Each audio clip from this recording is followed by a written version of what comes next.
Siema wszystkim, witam na kanale. Dzisiaj chciałem Wam opowiedzieć trochę o naszych rack systemach i pokazać Wam etapy składania, a także wszystkie niuanse, które wprowadziliśmy i zapraszam do oglądania. Chciałem też przypomnieć niektórym z Was, a niektórych może poinformować, że ruszył preorder na nasze inkubatory. Jeżeli ktoś jest zainteresowany, chce sobie już zarezerwować taki inkubator, no to zapraszam oczywiście do naszą stronę. Link znajdziecie na pewno w opisie kanału. W pierwszej kolejności omówimy może pokrótce konstrukcję, która jest w całości wykonana z aluminium, pomalowanego proszkowo na kolor antracyt. Istnieje oczywiście możliwość wykonania konstrukcji w każdym dowolnym kolorze.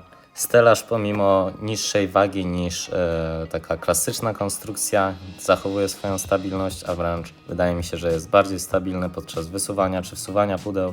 Każda półka domyślnie wyposażona jest w wentylację, także nie musicie za nią w żaden sposób dopłacać. W zestawie otrzymujecie również od razu kółka, chyba że ustalone było inaczej. No i coś, co bardzo często przekonuje hodowców do wybierania raków w wersji Pro, czyli minimalizowanie zużytego miejsca. Jak widzicie, nasza konstrukcja nie posiada profili poprzecznych, dzięki czemu na wysokość jesteście w stanie zmieścić więcej pudełek. Dla przykładu, na wysokości 215 cm jesteście w stanie zmieścić nawet 14 pudełek WRS 40 lub 70. O designie chyba nie muszę zbyt wiele wspominać, bo każdy widzi, jak to wygląda, bardzo minimalistyczne, wpisze się w każde wnętrze, zarówno u kogoś w domu, jak i na profesjonalnej hodowli.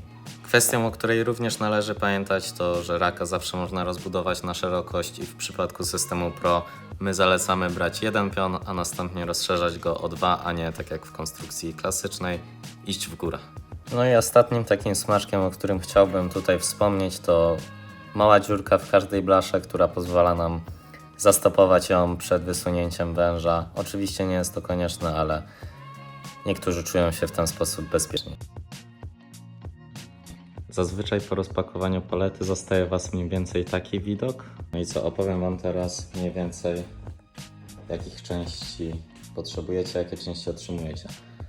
Więc jedne z najważniejszych: słupki z wkręconymi od razu śrubkami, rygle, tak zwane przez nas fałki, krzyżaki tylnie, parę zapasowych śrubek, kluczyk imbusowy, kładki, później Wam pokażę, do czego one są. Kółka, gwinty do kółek, podkładki pod maty, maty grzewcze, blachy, no i oczywiście pudła.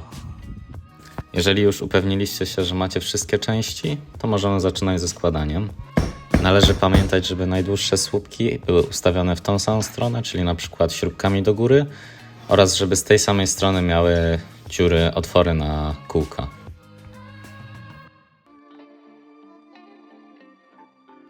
Warto również podłożyć coś pod spód całej konstrukcji, żeby po prostu jej zbędnie nie porysować. W przypadku pojedynczego raka należy złożyć dwie takie ramy. Kolejnym etapem jest wkręcenie tak zwanych fałek, zarówno z góry, jak i z dołu ramy.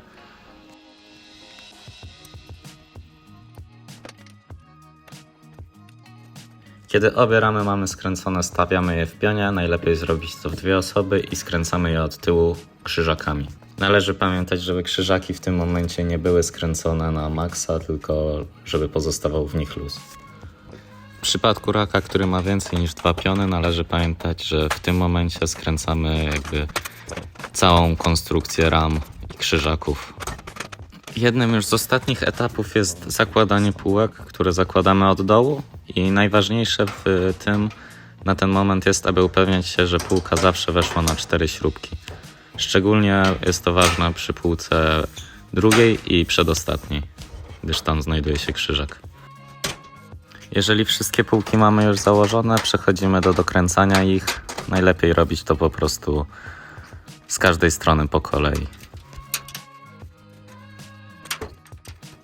W chwili, w której półki mamy dokręcone, przechodzimy na tył, sprawdzamy sobie poziomicą, czy rak na pewno stoi pionowo. No i dokręcamy krzyżaki już na maksa. Jeżeli konstrukcję mamy już całą skręconą, to przechylamy raka, również najlepiej jest to robić w dwie osoby. Wkręcamy gwint do kółka, a następnie zakładamy na niego kółko.